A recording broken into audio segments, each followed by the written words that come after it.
Oke, assalamualaikum warahmatullahi ta'ala wabarakatuh. Andre Tungtung panas lagi, kepanasan, everyday kepanasan. Nah, setelah kemudian ditantang 3 kali oleh Kodonditan, kali ini apa gerangan, apa hujan, apa bencana.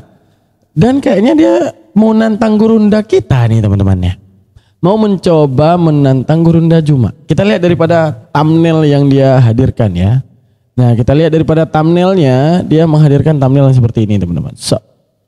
Zuma bikin Oten ketakutan karena Bible. Ari Untung kaget Kristen kok gitu? Enggak Ari Untung doang. Kalau kalian mau pakai pikiran, seharusnya kalian juga kaget. Kristen kok gitu ya? Yesus ibadahnya ke sinagoge, beribadah ke tempat Yahudi, di mana Yahudi tidak meyakini Tuhan manusia juga bukan anak manusia. Yahudi meyakini siapapun yang melihat Tuhan akan binasa. Seharusnya jika Kristen itu memang ajaran Yesus, maka Yesuslah adalah orang pertama yang mengajarkan bagaimana menyembah dirinya. Tapi tidak, dia menyembah segala sesuatu dan bahkan masuk ke tempat ibadah yang tempat ibadah itu tidak meyakini Tuhannya manusia. Kemana ibadah Yesus? Sinagoge. Apa isi daripada ibadah sinagoge? Isi ibadah daripada sinagoge yaitu beribadah kepada Tuhan yang Maha Esa, yang tidak beranak juga diperanakan. Sekarang di mana ibadah Andre Tunggal? Gereja. Apa isi daripada ibadah gereja? Menyembah anak manusia. Tepuk tangan buat Andre Tunggal. Oke. Teman-teman, tanpa kita perpanjang, mari kita lihat bagaimana kepanasan dan panasnya Andre Tunggal ya dalam mengkritisi Bang Juma. Biasa itu the king of kepanasan. Sebelum itu ada salam dari Mas Deddy Kobuzer buat Andre Tunggal. Oke, makasih. Kita buka live kita hari ini.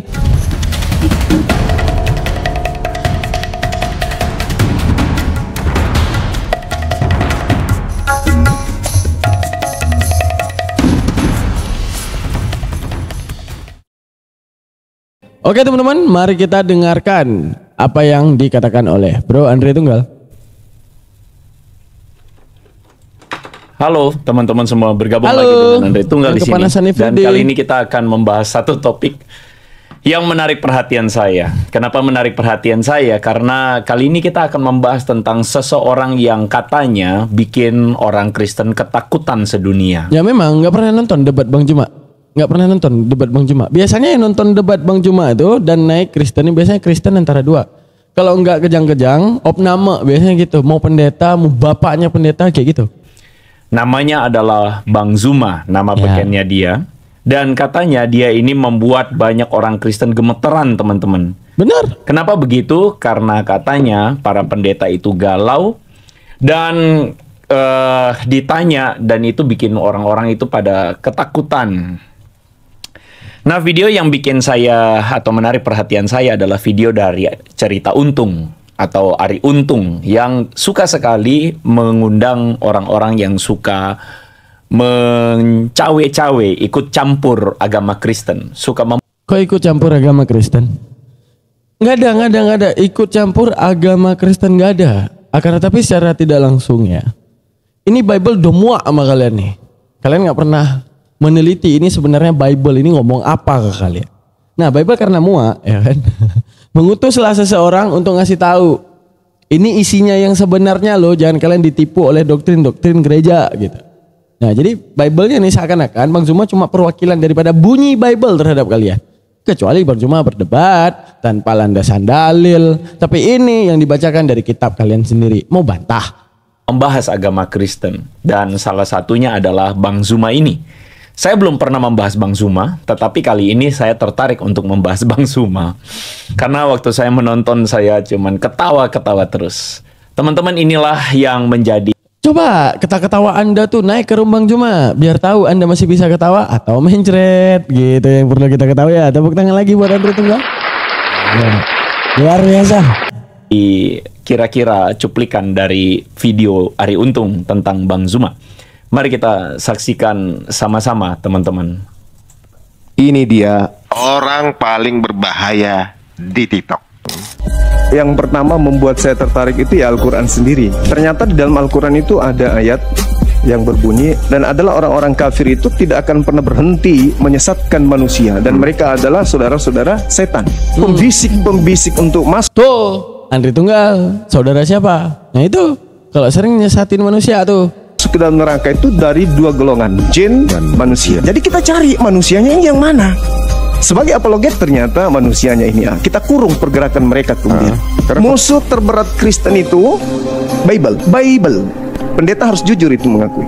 Karena yang mereka lakukan bertentangan dengan isi Bible. Hampir seluruhnya kontradiksi. Silakan Anda bertanya 1000 pertanyaan tentang Islam. Saya siap. Saya cukup satu pertanyaan aja. Puasin aja dulu Anda bertanya. Satu pertanyaan terakhir kabur. Oh ya, mencret biasanya. Kok nggak mencret drop nama. Karena gini, coba kita perhatiin ya, di antara semua debat kita teman-teman. Kalau ditanya Al-An'am itu nggak geser-geser. Al-An'am 51 udah bahas itu aja.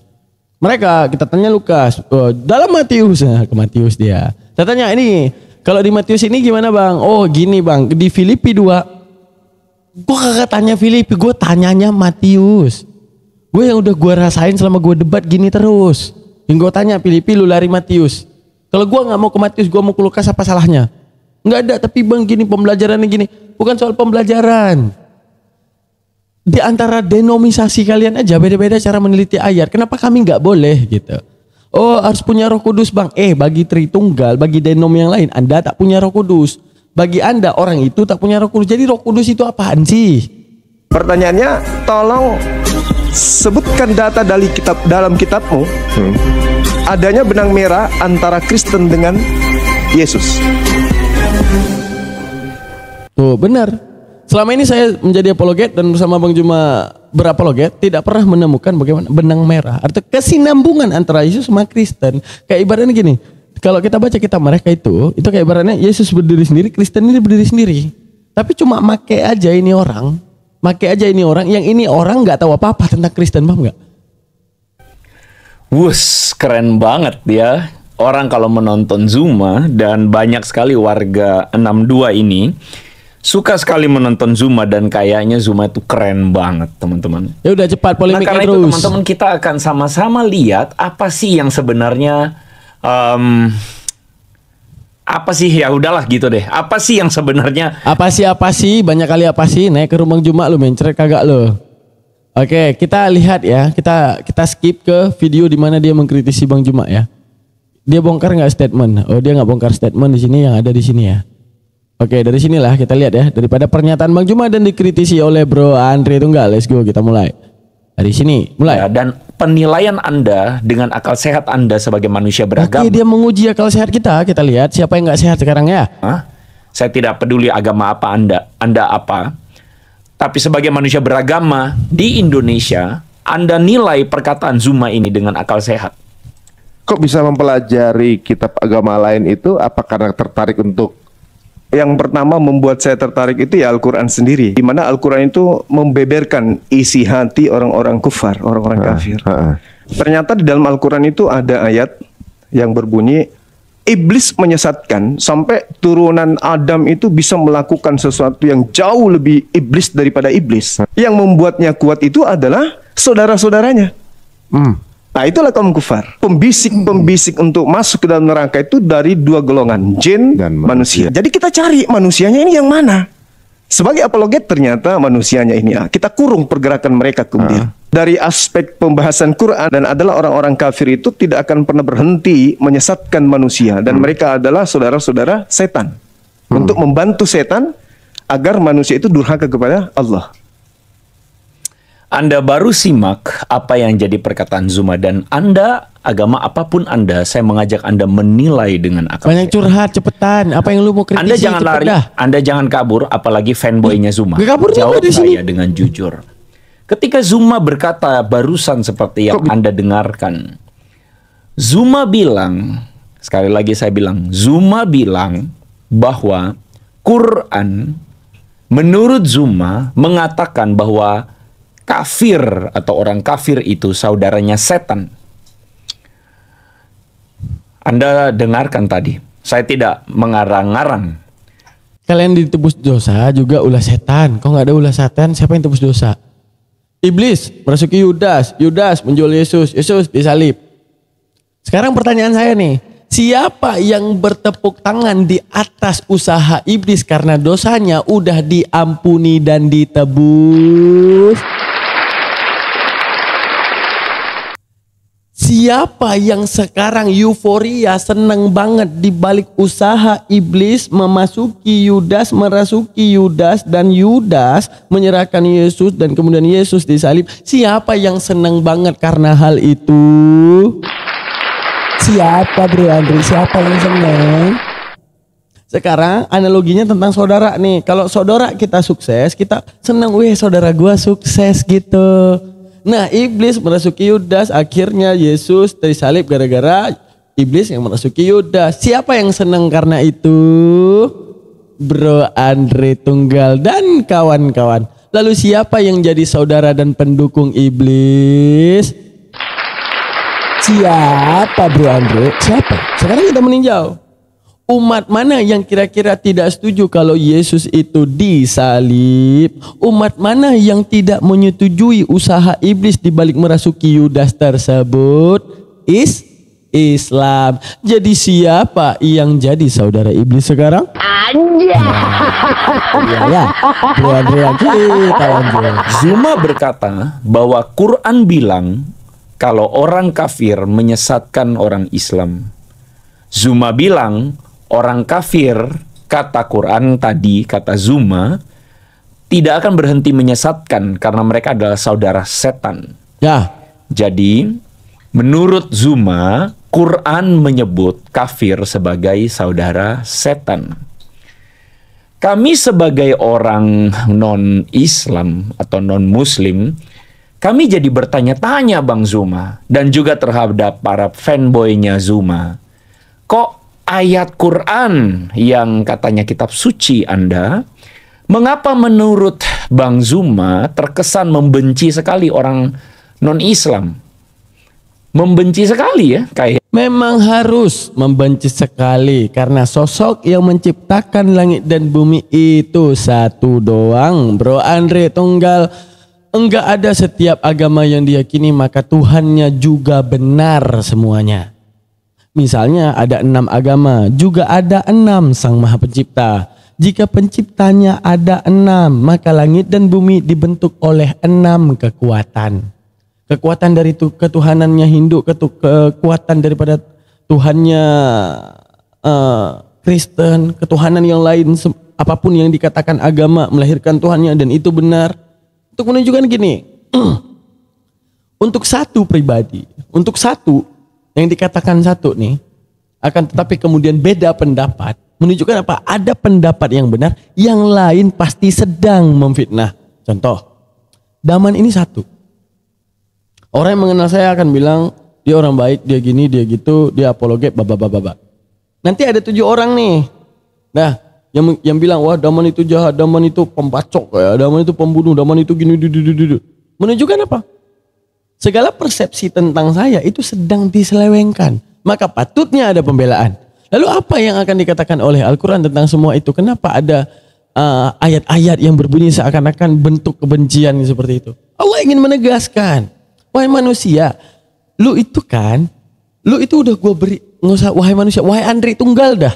Wahai Andre Tunggal, lu udah gue kasih akal untuk menjadi perbandingan. Gue kasih lu mata, gue kasih lu kuping. Nah, jadi terus kenapa? Karena ada semua komponen itu, lu pandangin deh apa yang terjadi di dunia deh.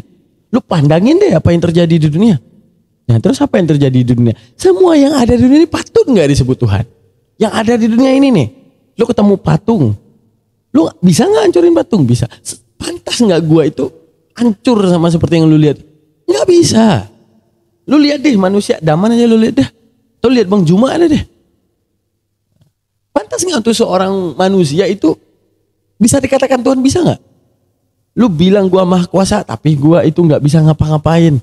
Gua dilahirkan, gua dimatikan. Itu mulut lu keji banget. Gitu. Untuk menunjukkan apa? Yang lu sebar-sebarin selama ini, yang lu khotbah-khotbahin selama ini, untuk menunjukkan apa? Ini lu sama saudara seperti setan. Di mana tugas daripada setan menyesatkan, tugas daripada lu mengumbar apa yang diinginkan setan. Itu. Yang jadi masalah Tuhan itu satu. Kalau lu salah menjabarkan Tuhan, lu bukan sedang memuji Tuhan, lu sedang memfitnah Tuhan. Oke, kita abaikan semua agama, abaikan Islam dan semuanya dan Kristen. Saat kita bilang, wahai orang yang netral, apa itu Tuhan? Maha kuasa. Otomatis itu, bukan karena lu ucap, otomatis. Apa itu Tuhan? Maha menciptakan. Apa itu Tuhan? Sosok yang maha luar biasa. Arti luar biasa berarti tidak akan ada yang ketidak luar biasaan. Oke, itu saat tidak berpegang teologi apapun. Oke. Saat kemudian kita membahas semua itu, Tuhan beranak nggak? Oh, teologi saya, kitab saya bilang Tuhan beranak. Bukan itu otak lu yang ditanya. Tuhan pantas nggak beranak? Oke. Tuhan 2, 3, apa 1? Menurut teologi saya dan catatan di kitab saya, Tuhan itu terbagi 3 tapi satu kesatuan. Pantas nggak untuk semua itu Tuhan terbagi? Bukankah kamu kalau seandainya ingin berpikir kritis, yang namanya sumber kekuatan tertinggi itu pasti 1. Lah kenapa enggak 2? Seharusnya 2 aja deh. Nah kalau 2, apa probability yang terjadi daripada Tuhan 2? Probability yang akan terjadi, 1 maha kuat dan satunya juga maha kuat. Arti maha kuat, tidak ada sesuatu apapun yang dia kuasakan yang tidak bisa terjadi. Contoh seperti membunuh yang maha kuat lainnya. Kalau ini ini Tuhan pertama dan Tuhan kedua, ini Tuhan A membunuh Tuhan B. Karena bisa, karena dia Tuhan. Tapi kalau dia berhasil terbunuh, dia gagal jadi Tuhan lagi. Tapi kalau dia gagal jadi Tuhan gara-gara terbunuh, maka batallah ketuhanan Tuhan A karena tidak berhasil membunuh Tuhan B. Itu akan didobrak akal. Maka wajiblah 1 Sang Maha Kuasa. Tidak bisa ada 2 Sang Maha Kuasa. Akan tetapi karena berpaham teologi, tulisan yang menuliskan, tulisan-tulisan yang datang daripada pendahulu-pendahulu, di mana tugas kamu hari ini membaca dan mengonsumsi, itu menunjukkan apa? Itu kesalahan berpikir. Makanya Tuhan membedakan lu sama monyet. Monyet punya tangan sama seperti lu. Ya. Monyet punya kaki sama seperti lu. Ya. Apa yang membedakan kalian? Otak. Jadi monyet nggak terlalu harus berpikir tentang Tuhan, tapi manusia harus berpikir dari mana dia berasal. Kausalitas apa yang dapat menjawab semua penciptaan? Sebab dan akibat apa yang membuat semua ini tercipta? Adanya tuh Tuhan. Yang seperti apa Tuhan? Yang manusia. Lu bego ya. Saat lu mandang manusia, lu lemah. Lu mandang manusia, lu bisa apa namanya? Bisa dapatin kesimpulan, wah ini manusia lemah nih. Kenapa? Orang dia beol kok, orang dia makan kok, orang dia dilahirkan kok, orang dia mati kok. Terus kalau Yesus, ya dilahirkan, tapi dia kan dari sorga. Lu tahu dari mana? Ini kejadian lampau. Bagaimana kalau semua tulisan itu menipu lu? Yang jelas yang namanya Tuhan tidak dilahirkan. Bagaimana kita akan berpikir pencipta menciptakan ciptaan agar dari ciptaan lahirnya pencipta? Itu rusak. Terus berpikir lagi, ya dia mati nggak mati. Tapi kan dia mati bangkit dari hari ketiga. Dengan kata-kata mati saja terhadap Tuhan itu sudah tidak bisa, udah menolak akal. Karena tanpa teologi apapun, tanpa agama apapun, kita duduk berembuk dan ngomong Tuhan Maha Kuasa, tidak mungkin mati, memberi kehidupan, Maha berkehendak, tidak ada yang namanya kelahiran, sang awal, tidak mungkin diciptakan. Begitu lu paham satu tulisan dan lu berteologi, Tuhan dilahirkan, tapi lahirnya Tuhan dimatikan, tapi matinya lahir dan mati itu gak cocok pada Tuhan. Itu yang namanya itu jangan percaya satu tulisan dan kamu meyakini penuh dan kemudian kamu berani memfitnah Tuhan. Itu saja. Kayaknya ya. Dan apa betul begitu? Itu pertanyaan saya dan pertanyaan para teman-teman yang ada di dalam live streaming ini. Quran kok bilang menurut kata Zuma ya bahwa orang kafir itu saudara setan. Betul begitu Bang Zuma? Dan kami jadi bertanya, siapakah orang kafir saudara setan itu yang dimaksud oleh Bang Zuma?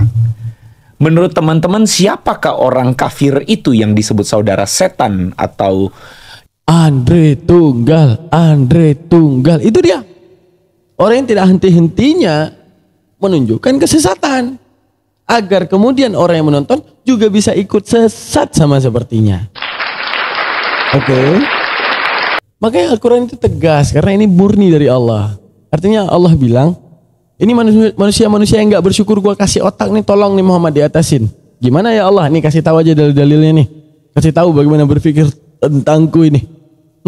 Bagaimana berpikir tentangku nih, kasih tahu. Lalu mereka gimana ya Allah? Ya mereka tuh kalau nggak mau beriman tuh azabku paling pedih. Wah, kenapa ya? Ketuhanan Islam ini terlalu membenci non-muslim. Ya wajar karena lu diberikan otak sama Tuhan. Lalu lu menyandarkan Tuhan dengan yang bukan Tuhan dan lu katakan itu Tuhan. Maka Tuhan sendiri yang memberitakan firman-Nya bahwa akan murka terhadap diri lu yang berani lancang menjabarkan Tuhan, akan tetapi padahal otak lu tidak menerima kelemahan daripada Tuhan. Yang adalah melakukan pekerjaan setan. Mari kita sama-sama dengarkan.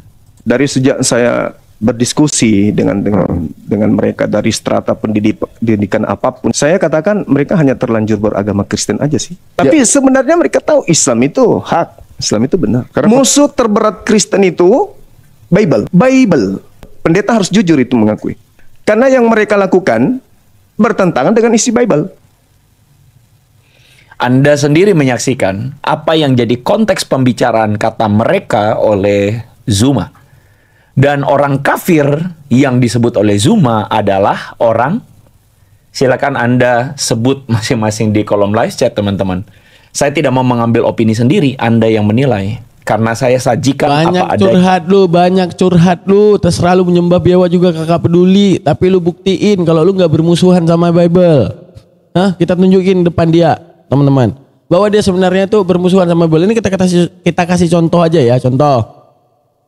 Yesus bilang yang ikuti dia, apa Bang Daman ciri-ciri orang yang ikuti Yesus Bang Daman? Oke, Yesus bilang gini teman-teman, hidup, nih, apa kata dia? Nih, 1 Yohanes 2:6. Ini nggak bisa dibesarin ya? Oh bisa.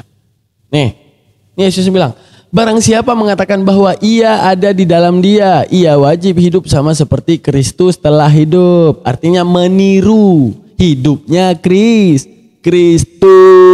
Bagaimana Bang hidupnya Kristus? Nih hidup Kristus.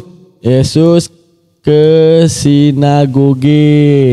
Berarti ibadah Yesus gimana Bang? Ibadah Yesus ini, ia datang ke Nazaret tempat ia dibesarkan dan menurut kebiasaannya pada hari Sabat ia masuk ke rumah ibadat lalu berdiri hendak membaca dari Alkitab.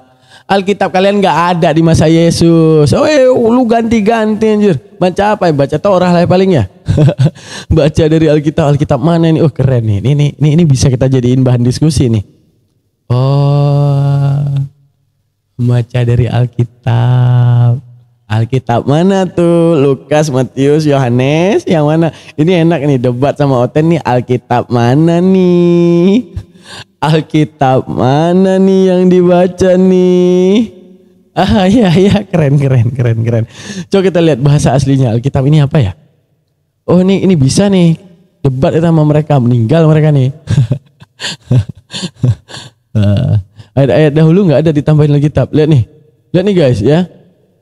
Dari besarkan dari lihat nih saking menipunya mereka ya. Tunggu. Ini saya agak nyaman di sini untuk membaca kitab suci. Ini di era apa? 2015. Membaca kitab suci. Nah, mulai dihancurkan 1985 ini berdiri membaca Alkitab. Berarti Yesus baca Bible. Berarti di era Yesus sudah ada Lukas, Matius, Yohanes. Ini kan penipuan ini. Kodeks tertua Alkitab adalah Kodeks Sinaiticus yang itu 300 tahun setelah Yesus, 3 abad setelah Yesus mati. Lalu ini Yesus baca apa? Alkitab mana lagi nih? Alkitab mana lagi nih? Alkitab mana lagi nih? Bukan itu tapi yang mau kita bahas. Nanti Yesus masuk ke rumah ibadat ya. Oke. Apa nama ibadatnya? Sinagoge. Sinagoge adalah tempat. Sinagoge ini adalah tempat beribadahnya orang Yahudi. Kita buka bagaimana kemudian ibadahnya orang Yahudi dan ketuhanan daripada orang Yahudi. Oke. Teman-teman, coba kalau kita meneliti orang Yahudi percaya nggak Yesus Tuhan? Nggak ada. Talmud dan Midrash Yahudi, apa sih pendapat Yahudi itu terhadap Yesus Bang Daman? Kalian tahu nggak? Bagi Yahudi ibunya Yesus itu penjina dalam kitab Talmud dan Midrash. Terus Bang Daman, terus.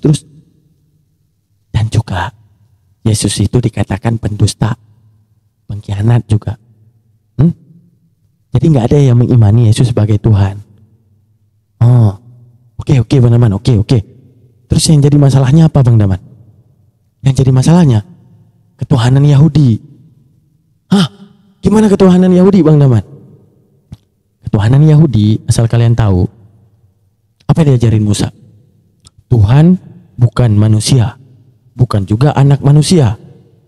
Oh iya. Yesus ibadah kemana Bang Daman? Ke situ, ke tempat ibadah orang yang meyakini Tuhan bukan manusia, juga bukan anak manusia. Oh iya Bang Daman. Nah terus ngapain Yesus lagi? Dia nggak makan babi. Karena apa? Ada peringatan daripada Elohim. Apa peringatan daripada Elohim? Bahwa dulu pagan-pagan Romawi yang menjajah Bani Israel, itu mereka gemar banget dengan makan vulva babi dan juga makan tikus. Mana bunyi? Mana Bang Daman? Jangan cuma congor aja nih. Ya, Yesaya 66:17 nih. Oke. Bagaimana ciri-ciri penyembah berhala atau pagan Romawi yang diwanti-wanti oleh Elohim? Mereka yang mengkuduskan dan mentahirkan dirinya untuk taman-taman dewa dengan mengikuti seorang yang ada di tengah-tengahnya dan memakan daging babi dan binatang-binatang jijik serta tikus. Oh, itu ciri-cirinya. Ciri-ciri pagan Romawi ya? Iya. Siapa itu? Yang dilaknat Elohim, yang dibenci oleh Tuhan, yang makan daging babi dan juga makan tikus. Oh, umat mana sekarang yang tikus boleh makan? Umatnya Andre Tunggal. Oke, umatnya mana sekarang yang boleh makan babi? Umatnya Andre Tunggal. Padahal Elohim udah kasih tahu tuh. Nah, Yesus pergi kemana Bang Daman? Ke tempat yang mengharamkan babi, ke tempat yang mengharamkan tikus, ke tempat yang mewanti-wanti penyembahan terhadap berhala yang Helenistik, sama seperti pengajaran bangsa Romawi. Lalu apa urusan bangsa Romawi sama Bani Israel Bang Daman? Oh, gede urusannya. Sama seperti Belanda menjajah Indonesia, menitipkan pengajaran mereka. Itu pengaruhnya. Makanya adanya Kristen sekarang, makanya ada gospel sekarang, makanya ada ketuhanan anak manusia di dalam Indonesia itu. Sama pagan Romawi kuno, begitu kemudian menjajah Bani Israel, ketika dia menjajah Bani Israel, ajaran mereka juga dititipkan. Di mana ajaran Bani Israel ada hal-hal yang haram, seperti babi, tikus itu diharamin. Hingga kemudian setelah kemudian diharamkan, mereka tidak setuju itu, karena itu ajaran mereka dan makanan kesukaan mereka. Lalu kenapa diharamkan? Lalu mereka lah merombak. Maka yang dikatakan dalam Bible, mereka telah menduduki kursi Musa. Artinya apa? Menduduki seakan-akan mereka itu adalah Musa untuk merusak segala pemahaman kitab-kitab, yaitu dengan keluarnya perjanjian baru versi mereka untuk menubuatkan avodah zarah. Apa itu avodah zarah? Penyembahan tentang dewa-dewa sesat. Siapa? Kristen. Menurut siapa Bang Daman? Menurut Yahudi, teman-teman. Avodah zarah Kristen di mata Yahudi. Lah Yesus perginya ke sinagog. Andre Tunggal pergi kemana kira-kira teman-teman? Ke gereja. Isi ajaran gereja apa kira-kira teman-teman? Isi ajaran gereja yaitu menyembah anak Tuhan, menyembah anak manusia, menyembah tiga Tuhan. Ya, pemahaman Helenistik, pagan Romawi. Monoteis apa politeis teman-teman? Politeis seperti ajaran paganisme. Itu dia yang jadi masalah. Ikut bangsa Romawi yang jadi masalah gede itu. Bohong Bang Daman. Iya, coba lihat nih. Kalau kita ingin berpikir logik, maka Yesuslah adalah orang pertama yang akan mengajarkan bagaimana cara mengibadahi dirinya jika dia adalah Tuhan. Maka Yesuslah adalah orang pertama yang akan membangunkan gereja. Maka Yesuslah adalah orang-orang pertama yang merekrut murid-muridnya dan mengajarkan murid-muridnya bagaimana menyembah salib tersebut. Ya, Yesus juga yang akan mengajari Semua Yesus yang akan mengajarin.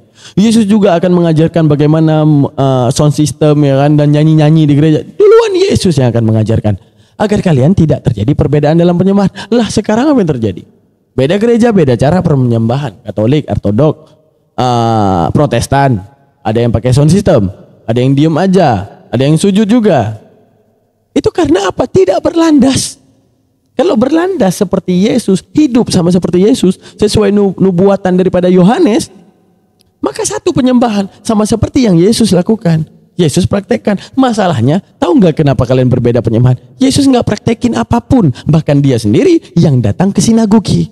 Ngapain dia bang ke sinagogi? Ibadah. Ibadah dia bang. Gimana bang? Ya seperti ibadah Yahudi. Emang ibadah Yahudi gimana? Tidak meyakini Tuhan manusia dan juga bukan anak manusia.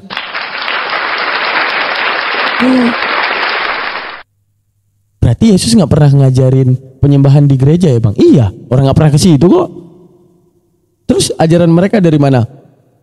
Tanya ke Andre Tunggal, benar nggak yang dia musuhi selama ini adalah Bible-nya sendiri? Lalu kenapa bang dibilang mereka tuh memusuhi Bible-nya sendiri? Ya itu coba lihat aja. Bible bilang kalau mau hidupnya sama seperti Yesus. Nah, ini Bible yang bilang. Apa yang Bible yang bilang? Ya kalau mau ibadah sama seperti Yesus telah hidup. Yesus telah hidup emang gimana? Perginya ke sinagogi. Apa yang diyakini Yesus? Ya yang diyakini orang Yahudi. Apa itu? Tuhan bukan anak manusia, juga bukan manusia. Siapa yang dimusuhi Andre Tunggal sekarang? Bible-nya. Cocok nggak? Cocok. Anjay. Oke, gitu Andre Tunggal. Kita lanjut. Apalagi lo mau ngomong apa lo? Banyak data itu kepada Anda. Banyak bacot. Jadi menurut Zuma yang disebut orang aja. kafir saudara, dan itu menurut klaim Zuma, saya tidak bikin-bikin. Jadi kalau Anda masih kurang percaya dan Anda adalah Zuma fanboy dan Anda mengatakan enggak begitu, ya saya dengarkan lagi kepada Anda perkataan dari Bang Zuma ini. Mari kita saksikan sama-sama. Di dalam Matius 3 nomor 11, aku membaptis kamu dengan air sebagai pertanda pertobatan, tetapi Oke, saya besarkan dulu ya teman-teman ya, karena kelihatan kurang besar. Mari kita dengarkan sekali lagi teman-teman perkataan Zuma ini. Di dalam Matius 3 nomor 11, aku membaptis kamu dengan air sebagai pertanda pertobatan, tetapi dia, Yesus, yang datang kemudian, dia berkuasa daripadaku. Aku tidak layak melepaskan kesutnya. Yesus akan membaptis Kepas dengan api. Bulu pantatmu habis, bulu alismu, bulu hidungmu, semua habis. Kamu akan menjadi seperti telur manusia tanpa bulu. Semuanya gondol. Alis tak ada, kumis tak ada, jenggot tak ada. Ada itu teman-teman. Ayat baptis sapi itu ada tuh. Kita ulang ya. Seru. Mampus ini. Ini pas debat sama Kepas ini. Zuma ini. Di dalam Matius 3 nomor 11, aku membaptis kamu dengan air sebagai pertanda pertobatan, tetapi dia, Yesus, yang datang kemudian, dia berkuasa daripadaku. Aku tidak layak melepaskan kesutnya. Yesus akan membaptis Kepas dengan api. Bulu pantatmu habis, bulu alismu, bulu hidungmu, semua habis. Kamu akan menjadi seperti telur manusia tanpa bulu. Semuanya gondol. Alis tak ada, kumis tak ada, jenggot tak ada, rambut tak ada, bulu mata tak ada, bulu ketek gak ada, jambut pun tak ada. Akan hidup seperti telur menggelinding kemana-mana. Di mana-mana sekte Kristen ketika membaptis dengan air, orang itu dicebur atau dicelup atau dipercik atau ditenggelamkan. Banyak itu terjadi. Bahkan gereja membuat kolam untuk baptisan, dicelup. Begitu habis lepasnya, diangkat lagi. Haleluya. Diturunkan lagi. Angkat lagi. Haleluya. Itu kalau dia dibaptis dengan air. Besok hari Yesus datang, Kepas dibaptis dengan api. Gimana dong? Anda barusan menyaksikan apa yang jadi salah satu cuplikan debat Zuma di TikTok, dan itu dipuji-puji oleh Ari Untung. Ari Untung dan timnya, kalau Anda menonton video ini, syukur-syukur Anda menonton. Di mana hati nurani Anda? Yang katanya Anda itu punya agama rahmatan lil alamin, Anda memberikan panggung kepada orang yang selalu ngata-ngatain orang Kristen. Bahkan bacot, banyak ngomong. Kalau mau debat lo sama Bang Juma, kita lihat ya, dia mengkritisi klaim ngelantur Jumaannya ada nih. Oke, kita baca. Kalau kita track back apa yang dia katakan, nggak sanggup kita dengar, dia curhat, ditantang Kodondi 3 kali kagak mau, banyak alasan dah. Kalau lu mau, Bang Juma lu, one by one lu, on cam, masuk lu, debat maunya apa enggak mati lu. Dia mengatakan Islam sudah dinubuatkan dalam Yeremia 28, 29, Ulangan 18. Dia asal nyebut aja karena dia agak-agak lupa sebenarnya, tapi sebenarnya itu dari Yeremia 29, 11 ya. Lalu dia menyebutkan, aku tahu rancangan untuk anak keturunan Adam. Dia tambah-tambahin sendiri, yaitu rancangan damai sejahtera. Dia udah buktiin dalilnya, bacot banget lu. Menyamakan damai sejahtera itu dengan shalom, shalom alaihim. Lalu disamakan dengan salam, assalamualaikum. Dari damai, shalom, salam itu Islam. Jadi maksud Zuma adalah ada rancangan Tuhan untuk orang keturunan Adam, yaitu rancangan Islam. Itu kata Zuma.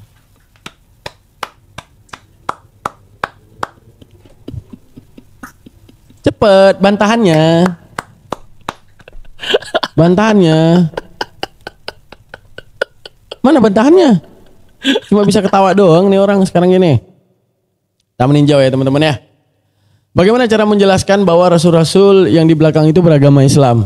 Capek, kita nunggu Andri Tunggal ini capek. Apa-apa dia bilang. Sekarang gini. Benar gak Musa mengajarkan Tuhan satu? Benar. Yesus mengajarkan Tuhan satu gak? Iya. Mana? Inilah hidup yang kekal. Yaitu engkau mengenal satu-satunya Bapa. Dan aku Yesus yang telah kau utus. Mengajarkan bagaimana hubungan di antara ciptaan dan pencipta. Apa itu ciptaan? Menciptakan rasul, pencipta menciptakan rasul, yang rasul itu memberitahukan tentang Tuhannya. Bahwa dia adalah utusan Tuhan dan memberitakan tentang Tuhannya. Al-Quran mengatakan, Ini Rabbi wa Rabbukum fa'buduh. Ini Tuhanku dan Tuhanmu, sembahlah dia. Dan di Bible juga ada, Allahku dan Allahmu. Bagi mereka Allah itu adalah sesembahan. Berarti sesembahannya Yesus dan sesembahannya kamu. Sekarang gini. Sekarang yang mengikuti siapa? Tuhanku dan Tuhanmu. Tuhannya Yesus, Tuhannya orang Islam. Yesus, utusannya orang Islam. Siapa yang mengimani bahwa hidup yang kekal itu mengenal Yesus sebagai utusan? Siapa? Sejak kapan Yesus mengenal Yesus sebagai Tuhan? Gak ada. Kita lanjut era selanjutnya, era Nabi Muhammad SAW. Apa yang diajarkan? Wa ilahukum ilahu wahid. Katakanlah Tuhanmu itu Tuhan yang satu. Maka mana yang sesuai dengan ajaran Yesus? Yang sesuai dengan ajaran Musa yang memberitahukan bahwa Tuhan itu satu, bukan tiga di dalam satu. Yang mana? Ajaran Yesus kemana? Ke sinagog. Apa ajaran sinagog? Mengajarkan tentang Tuhan itu bukan manusia, juga bukan anak manusia. Lalu, mana yang hidup sama seperti Yesus, yang datang ke tempat ibadah, yang meyakini Tuhan bukan manusia, juga bukan anak manusia di era sekarang? Ketika Yesus mengikuti Abraham dengan menyunatkan dirinya, ajaran mana yang menyunatkan dirinya?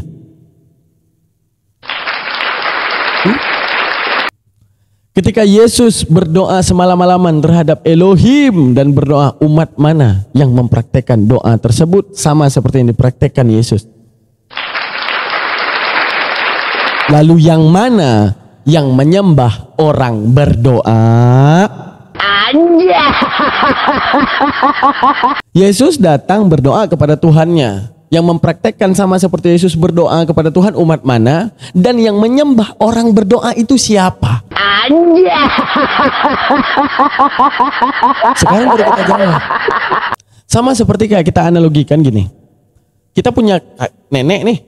Nah, dulu di tempat nenek kita tinggal namanya Batavia, dan tempat yang kita tinggal namanya Jakarta. Ketika ditanya, nenek kita agamanya apa? Tinggal di mana? Ya kita akan mengatakan Jakarta, tidak mengatakan Batavia, karena new penamaannya yaitu Jakarta.